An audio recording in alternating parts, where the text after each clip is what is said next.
What if the life you envy comes with a pain you cannot see? Stay with me. Because Rachel's story isn't about jealousy, it is about what comparison blinds us from seeing. I have understood that comparison is very subtle.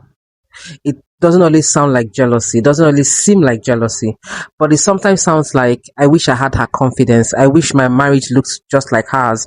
I wish my career had taken off by now. I wish I had what she has. And so we scroll through our phone, we compare, we admire, we measure our lives against someone else's highlight reel. And we never realize that the person we are envying may be praying to be free from a burden we would never choose. You see, comparison has a way of making someone else's blessing look bigger and makes our own look smaller. And there was a woman in scripture who knew exactly what that felt like. Her name was Rachel.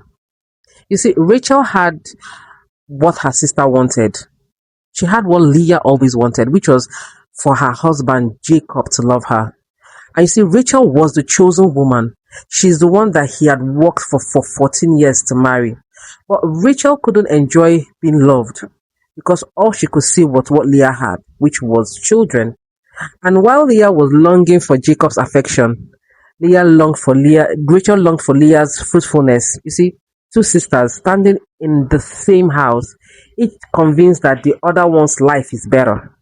One day, Rachel cried out to Jacob, "Give me children, or I'll die."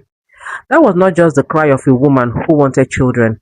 It was the cry of a woman whose emptiness had become so loud, and it became louder than the blessings that she had. Comparison would do that. It makes you overlook what God has already given to you because you are not consumed, you have not enjoyed what He has given to you. Maybe you never stood beside Leah, but you have looked at someone else's life and quietly wondered, why does it seem easier for them? And you have celebrated people while secretly grieving your own story. You have thanked God while you still ask, why not me? You have been so focused on what was missing that you struggle to receive what you already had in your hands. You see, different stories, same comparison. And I have understood that Jesus never asked us to compare callings. He just invites us to trust in His wisdom because every blessing carries a responsibility. Every story carries a struggle.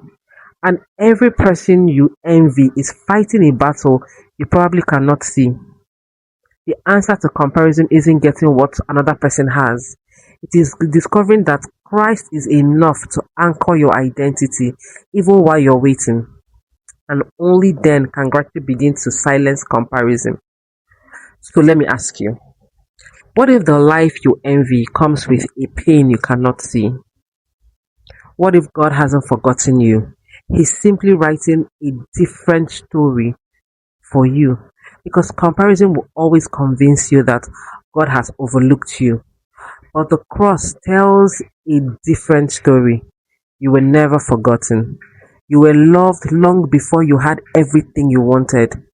And that love, it is enough to quiet the voice that keeps asking you, why not me?